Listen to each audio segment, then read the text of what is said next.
ইনশাল্লাহ আগামী দিনে এই যে সো-কল্ড রাজ পরিবারের নামে যারা চেপে বসেছে বাংলাদেশকে, আরে পুলিশ চাইলে আসেন না, আপনাদেরকে পিটাইতে পিটাইতে বুড়িগঙ্গার ওই পারে ফালা দিয়ে আসতে পারবো আমরা।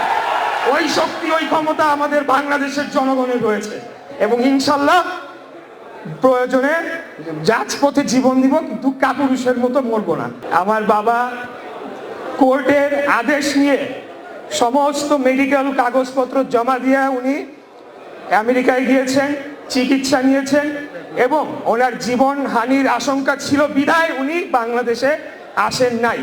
ওনার পাসপোর্ট যখন মেয়াদ উত্তীর্ণ হয়ে যায় উনি বাংলাদেশ এম্বাসি এবং কনসুলেটে পাসপোর্টের আবেদন করেছিলেন, সেটির আজ পর্যন্ত আমরা হদিস পাই নাই। তবে হ্যাঁ, উনি যখন মৃত্যুর একদম শয্যার শেষ দিকে, তখন তারা যখন জেনে গিয়েছে মৃত্যু অবধারিত, তখন ওনার লাশ পাঠানোর জন্য যে কাগজপত্র লাগে সেগুলা প্রস্তুত করা ছিল। হাই কনসুলেটে গেলাম, তখন আব্বা শেষ নিঃশ্বাস নিচ্ছেন, বলে উনি তো এখনো আসেন, আপনি শনিবার দিন আসেন। শুক্রবার দিন ছিল, বলে শনিবার দিন আসেন, মানে পুরোপুরি যাক, তারপরে আপনার কাগজপত্র দিয়ে আমরা পাঠাই দিব। আমার বাবা প্রায় একটা কথা বলতেন, আমার প্রিয় অভিভাবক জনাব আব্দুল সালাম, উনি ওনার সামনে বহুবার বলেছেন যে আমার মনে হয় বাক্সে করে বাংলাদেশে ফেরত যেতে হবে, এবং শেষমেশ সেটি হয়েছে, উনি বাক্সে করে বাংলাদেশে ফেরত এসেছেন। সর্বশেষ কথাটি বলতে চাই, যখন আমি গেলাম খুব ওনার মুখ থেকে খুব বেশি কথা বেরোচ্ছিল না। একটা কথা উনি বলেছিলেন, সেটা আমি আসলে কিভাবে ওটাকে নিব আমি এখনো চিন্তা করি মাঝে মধ্যে। উনি বলেছিলেন রাজনীতিটা নষ্ট করো না। তো সেটা কি উনি আমাকে ব্যক্তিগতভাবে আমার রাজনীতির কথা বলেছেন নাকি সার্বিকভাবে? আমি ধরে নিতে চাই দুইটাই উনি বলেছেন, যে দেশের রাজনীতিও নষ্ট করো না, নিজের রাজনীতিও নষ্ট করো না। আমরা এই বাংলাদেশটা স্বাধীন করি নাই এই দেশ দেখার জন্য, বাংলাদেশটা স্বাধীন করি নাই।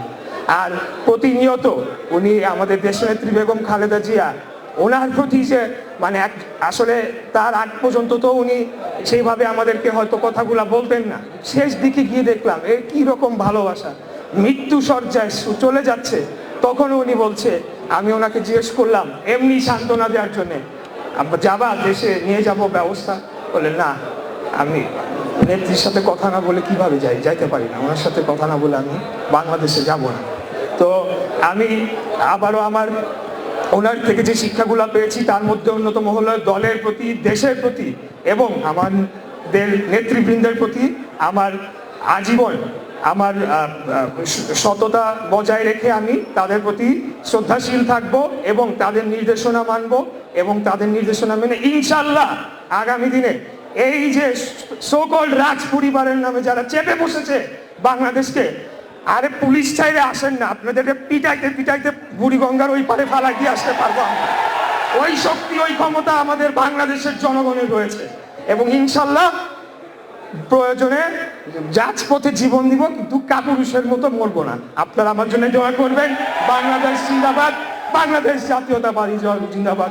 ভাইরা, আমি যখন ছোট ছিলাম, আমরা আর্জেন্টাইন গেরিলা চে গুয়েভারা অথবা রোমান গেরিলা, যাকে বলা হয় যে গেরিলা ওয়ারফেয়ারের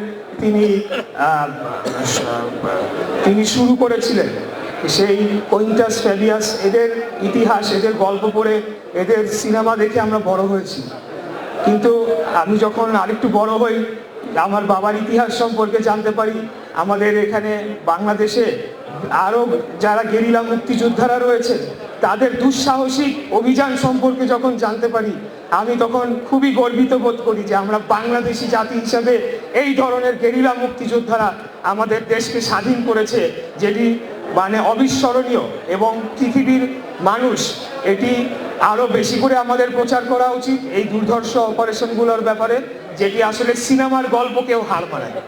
তো আমি সেইখান থেকেই আমার রাজনীতি করার সাহস পাই, অনুপ্রেরণা পাই এবং আমার বাবা মারা যাওয়ার 2 মাস পরে কিন্তু সিটি কর্পোরেশন ইলেকশনে বাংলাদেশ জাতীয়তাবাদী দল বিএনপি আমাকে মেয়র পদে দক্ষিণ মনোনয়ন দিয়েছিল।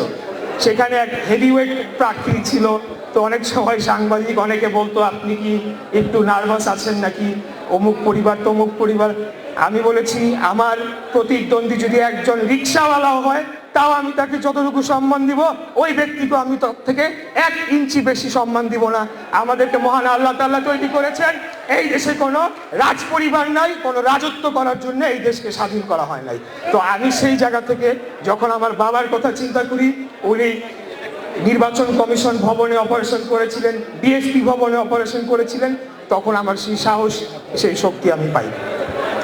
দ্বিতীয় আমি যে কথাটি বলতে চাই, আমার বাবা খুবই সাধারণ একজন মানুষ ছিলেন, একেবারেই সাদামাটা মানুষ, এবং তার বিলাসিতা উনি পছন্দ করতেন না। লুঙ্গি গেঞ্জি পরে উনি যেভাবে চলাফেরা করতেন সেটিতেই তিনি স্বাচ্ছন্দ্য বোধ করতেন, এবং সেটি আজীবন আমরা দেখে গিয়েছি যে এই শিক্ষাটা ওনার থেকে পেয়েছি যে সাধারণভাবে জীবনযাপন করলেও মনের ভিতরে আনন্দ আসতে পারে, মনের ভিতরে আনন্দ আসে।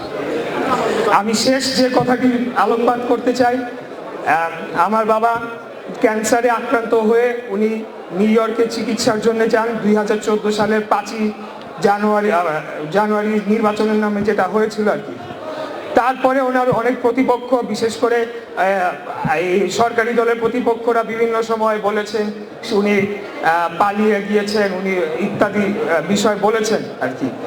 শহীদ রাষ্ট্রপতি জিয়াউর রহমান অমরক, দেশনেত্রী বেগম খালেদা জিয়া অসুস্থ আছেন, ওনার জন্য দোয়া করবেন, উনি জিন্দাবাদ। এবং আমাদের নেতা জনাব তারেক রহমান জিন্দাবাদ, জিন্দাবাদ, জিন্দাবাদ। আসসালামু আলাইকুম।